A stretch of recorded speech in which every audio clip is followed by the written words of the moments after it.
Assalamualaikum warahmatullahi wabarakatuh.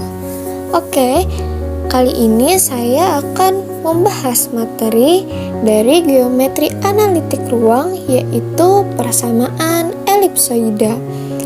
Dengan saya Ardania Saputri, NIM 190101040622 dari PMTKB Angkatan 2019, Fakultas Tarbiyah dan Keguruan UIN Antasari Banjarmasin. Dosen pengampu Aziz Muslim MPD. Baiklah, sebelum kita masuk ke persamaan elipsoidanya, kita harus mengenal dulu dong apa itu elipsoida. Nah, jadi elipsoida adalah permukaan kuadratik tertutup yang merupakan analog 3 dimensi dari elips. Nah, sekarang kita masuk ke persamaan umum elipsoida. Di sini ada persamaan umum elipsoida, yaitu x kuadrat per a kuadrat ditambah y kuadrat per b kuadrat ditambah z kuadrat per c kuadrat sama dengan 1. Kemudian, pada persamaan elipsoida, pusatnya yaitu 0,0,0. Kemudian bidang-bidang simetri adalah bidang XOY, YOZ, dan XOZ.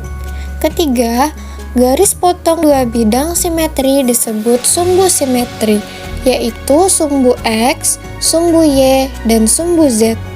Keempat, terlihat bahwa negatif A kurang dari sama dengan X, kurang dari sama dengan A. Kemudian negatif B kurang dari sama dengan Y, kurang dari sama dengan B.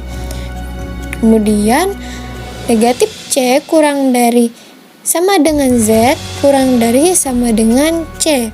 Yang kelima, yaitu elipsoida merupakan permukaan tertutup. Keenam, panjang 2A, 2B, dan 2C disebut panjang sumbu elipsoida. Ketujuh, bola merupakan elipsoida yang panjang sumbu-sumbunya sama. Kedelapan, perpotongan sumbu simetri dengan elipsoida disebut puncak elipsoida, sehingga elipsoida mempunyai 6 puncak. 9, irisan dengan bidang datar jajar dengan bidang simetri merupakan elips. Di sini bisa terlihat ada sebuah gambar, yaitu puncak dua elips berimpit di sumbu OY. Misalkan, pada bidang XOY dan YOZ masing-masing ditentukan elips dengan persamaan X kuadrat per A kuadrat ditambah Y kuadrat per B kuadrat sama dengan 1. Kemudian ada Y kuadrat per B kuadrat ditambah Z kuadrat per C kuadrat sama dengan 1. Kedua elips puncaknya berimpit di sumbu OY. Dengan ketentuan pertama, elips di bidang XOY digerakkan secara sejajar sepanjang sumbu OZ dan pusat elips hasil pergerakan dipertahankan tetap di sumbu OZ. Kedua, semua elips hasil pergerakan selain tegak lurus terhadap sumbu OZ, satu terhadap yang lain saling sebangun. Ketiga, puncak elips hasil pergerakan selalu terletak di bidang YOZ. Selanjutnya, di sini ada beberapa jenis elipsoida. Yang pertama, elipsoida triaksial, yaitu A-nya lebih besar dari B, lebih besar dari C. Kemudian yang kedua yaitu elipsoida oblat.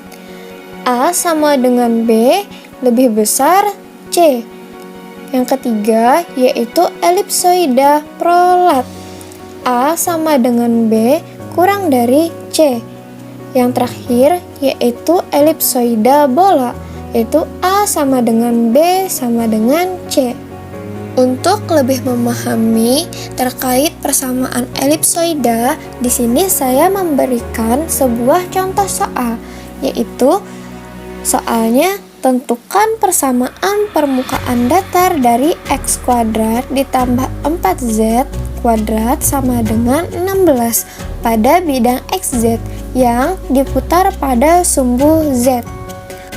Oke, langsung ke penyelesaiannya.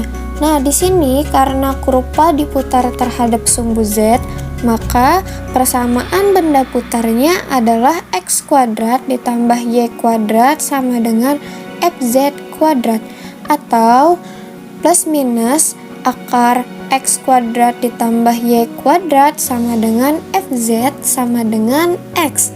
Ingat, karena pada bidang xz, maka fz sama dengan x. Kemudian kita masukkan ke persamaan x kuadrat ditambah 4z kuadrat sama dengan 16. Menjadi dalam kurung plus minus dalam akar x kuadrat ditambah y kuadrat tutup kurung kuadrat ditambah 4z kuadrat sama dengan 16. Menjadi dalam kurung x kuadrat ditambah y kuadrat tutup kurung ditambah 4z kuadrat sama dengan 16. X kuadrat ditambah y kuadrat ditambah 4z kuadrat sama dengan 16. Kemudian menjadi persamaan umum elipsoidanya x kuadrat per 16 ditambah y kuadrat per 16 ditambah z kuadrat per 4 sama dengan 1. A sama dengan 4, B sama dengan 4, C sama dengan 2. A sama dengan 4 itu didapat dari 16 ya, 16 diakarkan menjadi 4. Kemudian B sama dengan 4 yaitu yang ini 16 diakarkan menjadi 4. Nah, kemudian untuk C sama dengan itu didapat dari 4 diakarkan menjadi hasilnya C sama dengan 2. Nah, di sini untuk melihat bentuk grafiknya dari soal yang tadi, saya menggunakan GeoGebra 3 dimensi yang versi webnya. Nanti linknya akan saya taruh di deskripsi agar kalian juga bisa menggunakannya. Jadi untuk gambar ini yaitu grafiknya berbentuk elipsoide oblat karena A sama dengan B lebih besar C. Ini didapat dari persamaan soal sebelumnya itu kita masukkan di GeoGebra, maka menghasilkan gambarnya seperti ini, elipsoide oblat. Nah, untuk garis yang berwarna merah itu merupakan X, hijau merupakan Y, dan untuk biru itu merupakan Z. Baiklah, sekian pemaparan materi terkait persamaan elipsoida kali ini. Semoga mudah dipahami dan bermanfaat bagi kita semua. Oke, saya tutup. Wassalamualaikum warahmatullahi wabarakatuh. Terima kasih.